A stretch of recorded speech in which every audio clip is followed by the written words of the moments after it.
That's all you need. All you need to be successful, not just in film, in life. All you need to do is hold on. Yeah. Welcome to the Pantheon Parenthetical. My name is Lance Ash. And as promised, we are going to continue with some memories from kindergarten. I distinctly remember the very first day of kindergarten because when I got to the door to the little building where the kindergarten was, before I opened the door, I remember saying to myself, this is your first day of kindergarten. This is the beginning of a new phase in your life. This is school. You need to remember this. You need to remember this moment. And I opened the door and walked in, and the first thing I saw was this little girl standing at one of the tables, doing something with construction paper, cutting it, I guess.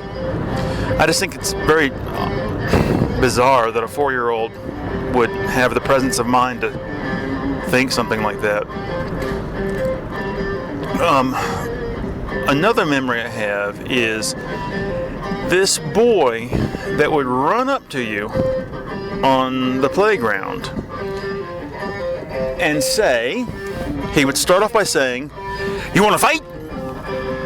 And whatever you answered was immaterial, because that was just the prelude to the second part of the catchphrase, which was, "Well then pull on your britches and do it right." And he did this all the time. It became just irritating. I'll tell you a memory of something that happened that I regret to this day. As I've mentioned previously on the show, my mother worked for the post office, and the post office used to have this safety campaign whose mascot was a cartoon character called Postal Pete. And Postal Pete was featured on these circular stickers admonishing you for poor safety practices or encouraging good safety practices.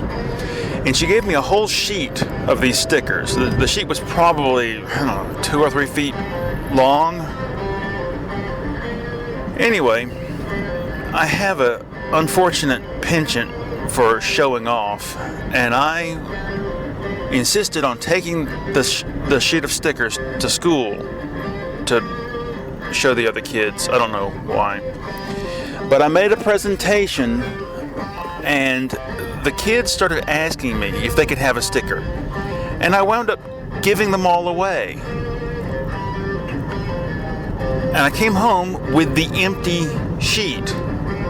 Just the rings left where the stickers were. And my mother was not too pleased about that. And I felt like a fool, and still do to this day.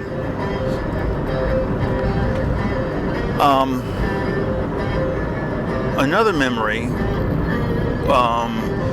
there was a group of us that was sent to one of the other buildings every day. I don't know if it was because we were advanced in our